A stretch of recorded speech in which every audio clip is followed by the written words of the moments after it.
my channel. My name's John and I'm the Geeky Man, and I'm back here in Manchester. So today I'm going to be taking another walk through the city centre, having a look at the different statues, plaques and historic buildings along the way. So let's crack on.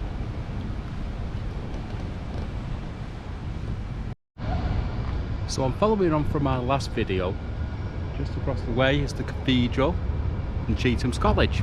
But the first building I'm going to show you is just over here. Now this is the Urbis Museum, and it was originally opened in 2002, and it actually celebrated the local history of Manchester. But from 2012 it actually became the National Football Museum, so anyone who enjoys their football or soccer, certainly worth a visit. What I'm going to do now is we're going to get onto the main road, which is called Corporation Road, and we're going to go and visit our next, well, it's going to be a statue. So let's go crack on. My apologies, this street is actually called Corporation Street. Now just over there is Victoria train station, and as you can see the tram's going into the stop. So I'll just show you the statue and the reason why we've come here. Now the co-op actually have their building here, and this gentleman was very, very important for the cooperative movement.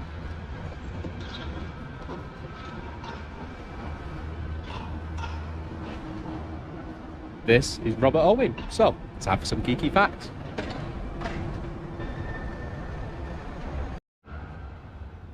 Born in 1771 in Wales, Robert Owens was a textile manufacturer and social reformer. He was a founder of the cooperative movement. Having trained as a draper, he moved to Manchester when he was 18. While in Manchester, Owen became involved in many different businesses, including the making of spinning mules and managing a mill. In 1793, he was elected a member of the Manchester Literary and Philosophy Society, where the ideas of enlightenment were discussed. He also became a member of the Manchester Board of Health, which passed for improvements in health and working conditions for factory workers. I'm now back on Corporation Street, and there's a few buildings around this area that I'm going to discuss with you. Just here is the Manchester Roundale, so if you do enjoy your retail therapy, definitely a place to visit in the city centre. But just in front of us is the first building I'm going to give you a little bit of information about.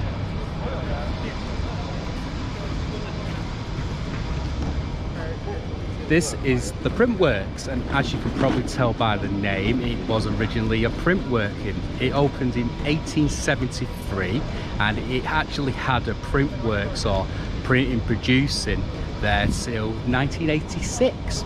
So we're going to cross the road and going to visit our next building. Let's crack on. And here is the Corn Exchange. Now it's the second building of the Corn Exchange, and it was built in 1903. It's actually a grade 2 listed building, and today it's a hotel and many restaurants and bars. So what we're going to do now is we're going to go up there and go to our next location.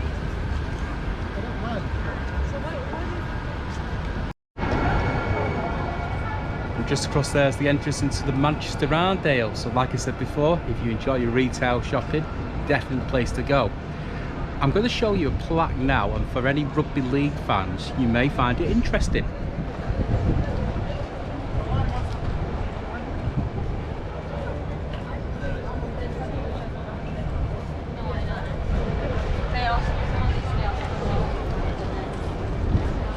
Now that's not actually the reason why I've come here, and the next lot of geeky facts are going to be discussing the summer of 1996. So time for some geeky facts. On Saturday the 15th of June 1996, the RRA detonated a lorry bomb on Corporation Street. It was the biggest bomb detonated in Great Britain since the Second World War. At about 9:20 AM, the van was parked outside the Marks and Spencer store near the Arndale Centre. After setting the bomb's timer, two men left the van with its hazard lights flashing, on double yellow lines. Within a few minutes, a traffic warden had issued the vehicle with a parking ticket and called for it to be removed. At about 9:40 a.m, Granada Studios received a phone call claiming there was a bomb and it would explode in 1 hour. At 10 a.m, an estimated 75 to 80,000 people were shopping or working in the area. An evacuation of the area began. The bomb squad arrived at 10:46 a.m. and attempted to defuse the bomb using a remote controlled device. They were unsuccessful and the bomb exploded at 11:17 a.m. Luckily, there were no fatalities, but 212 people were injured. The explosion could be heard up to 15 miles away and created a mushroom cloud which rose 300 meters. Now, after the complete devastation of that bomb, there was only one thing that actually remained standing around this foreseeable area. The good old Royal Mail post box. Very, very famous in Manchester. So what we're going to do is we're going to carry on walking down the road and go to our next location.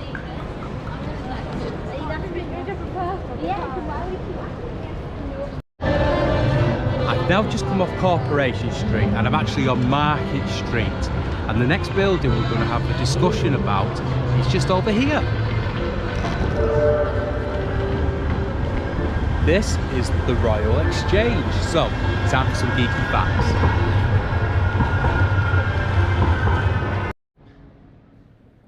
The Royal Exchange is a Grade 2 listed building. Manchester's first exchange opened in 1729 but closed by the end of the century. It traded in the import of raw cotton. As the cotton industry boomed, the need for a new exchange was recognised. The second exchange opened in 1809 to celebrate the birthday of George III. Over the years, the building was extended, but due to the cotton trade continuing to expand, larger premises were required. The third trading hall was constructed between 1867 and 1874 and extended between 1914 and 1931 to form the largest trading hall in England. On trading days, merchants and brokers struck deals which supported the jobs of tens of thousands of textile workers in Manchester and the surrounding towns. These dealers and manufacturers earned the city the name Cottonopolis. The exchange was seriously damaged during World War II when it took a direct hit during the Manchester Blitz at Christmas 1940. Trading ceased in 1968 and the building was threatened to be demolished. The building remained empty until 1973 when it was used to house a theatre company. In 1976, the Royal Exchange Theatre was founded. It was opened on the 15th of September by Laurence Olivier. We're a little bit further down from the Royal Exchange and we're actually on St Anne's Square. Now there's a couple of statues I want to show you here and the first one is just in front of us. Now this is Richard Cobden and he was a Libertarian Member of Parliament. He actually represented Oldham and Rochdale at different times. Now he was a manufacturer and he did have quite a lot of influence in workers' rights. We're going to cross the road now, well, just across the way and go and see the church because there's one more statue I want to show you on here. So let's take a look. Now this is St Anne's Church and it opened in 1709 and is a Grade 1 listed building. But let's take a look at this statue I want to show you.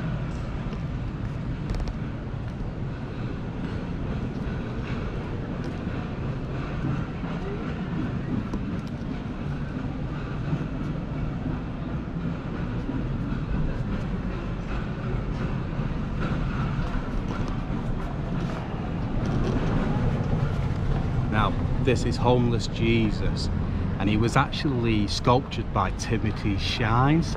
Apologise for the pronunciation. Now, it's not just in Manchester this sculpture is like this. He's actually in around about 100 different countries. So let's get back onto our little mini adventure. So I'm across the way from the Ape and Apple pub, and yes, I don't really need an excuse to go and visit a pub, but I do have one this time. There's a plaque on the pub in front of the wall, and not just the plaque, the name of the street. So the reason I've come here is because this street is called John Dalton Street. So time for some geeky facts. John Dalton was an English chemist, physicist and meteorologist, best known for the introduction of the atomic theory into chemistry and for his research in colour blindness, which he had. Colour blindness is known as daltonism in several languages. Dalton was born in 1766 in Cumbria. He moved to Manchester in 1793 to tutor in natural philosophy and science at the Manchester Academy. I've now come to Albert Square, and the next building is just in front of us. So this is Manchester Town Hall. As you can see, it's actually under regeneration work, so I'm not going to be going into too much detail about it due to the fact that you can't actually see it. In my opinion, it is definitely the grandest building in Manchester.